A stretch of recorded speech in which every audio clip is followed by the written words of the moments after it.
You're listening to Denver's Money Talk 1690. I'm Dave Tabor, and this is Pro Business Colorado.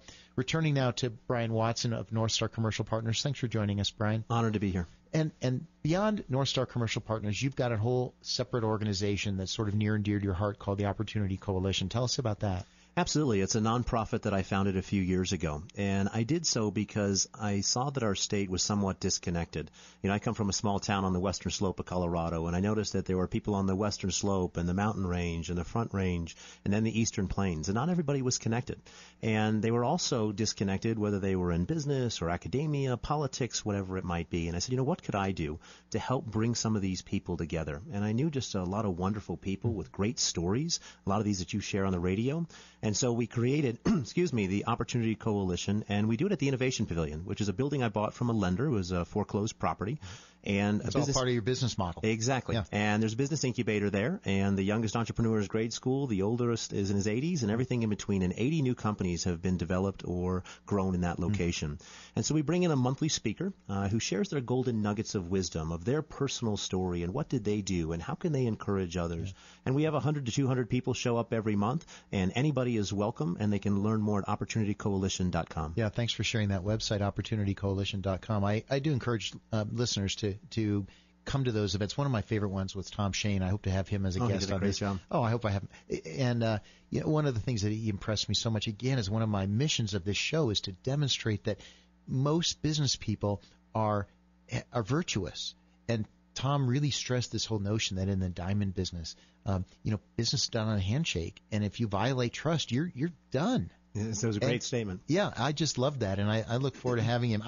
I'm interested as you reflect back on the guests that you've had, more business guests than others, and some of them are community leaders as opposed to sort of business entrepreneurs. But you think about a few of the lessons. Maybe as you think about a couple of the top people you spoke with and the lessons that you took, what are some examples? I think one of the main lessons that you hear from each one of these people, this idea of self-sacrifice. And whether them starting their business, just like you were saying, and how you had to save and put everything on the line, and I had to do that same thing myself. I mean, everything was on the line. In fact, in the 2008 crash, my wife and I, we lost all of our net worth. And it was the most painful period that we ever went through.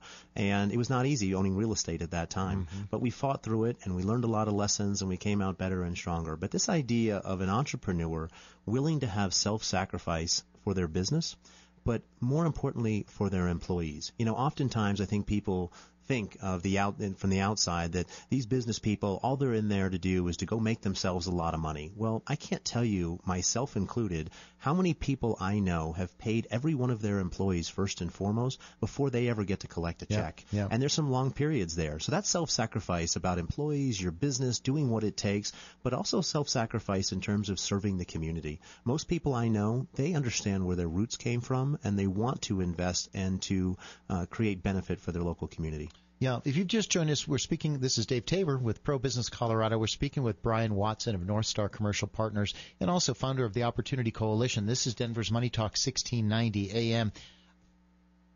You mentioned something just sort of in passing, this notion that you lost everything. Mm-hmm. And I guess I think it's more important than just a passing notion that you lost everything and now you have things. Mm-hmm. What did that period look like? Well, our specialty is buying vacant buildings, as I said. And pre-2008, we'd buy a lot of vacant buildings, and all of a sudden this economic crash that we didn't create, it was created by, circumstances in the economy, happened. And we had a situation where different lenders were going out, and we had loans on each of our properties, of which I personally guaranteed, because when you buy vacant, you got to personally guarantee. Is that typical in every single deal? I personally guarantee. And so unfortunately, when the banks were falling left and right and capitalism itself was up for discussion in America at the time. If you recall, I literally remember articles like that. And so as these different foreclosures and tenants went under, it was a very, very tough time for us. We had to reduce our staff. I tried to keep everybody employed as long as I could. My wife and I were writing out extensive checks each month.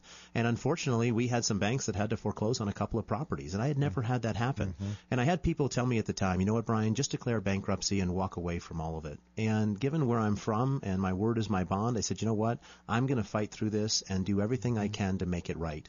And so we took our nicks. It was a gauntlet. We came out bloody at times. We lost some limbs at times, but we were going to make it through. And from that experience, it actually drew my wife and I closer together. We work together. She does a lot of legal work for for our company. It also built our relationships even stronger with the people that were willing to stick with us. And I earned a few MBAs. I didn't get no paper for it, but it was just a great experience. And I wouldn't trade it for the world. Really? Oftentimes people are always saying, just forget the negative and move on. You know what? There's some beauty in that. And it also helps you with prioritization and to realize, you know what? We're all going to go through something. The question is, did you learn anything? And did you maintain your integrity? Did you maintain your relationships? And just your focus and how you're going to go out and make a positive impact in this world. Yeah, I went through a similar experience. When we get back, I want to share that as well with the listeners and get your take on that, because going through something that tough, it really is soul shaking. Is what I found. It is. When you are faced with losing everything, and you have to explain that. Of course, in your case, you worked with your wife, but I had to explain it to my family and to my employees, and I'll share a little bit about that when we come back. You're listening to Denver's Money Talk 1690. This is Pro Business Colorado with me, Dave Tabor. This is the show for people who really want to learn and engage with entrepreneurism and are fascinated by the world of business. We'll be right back.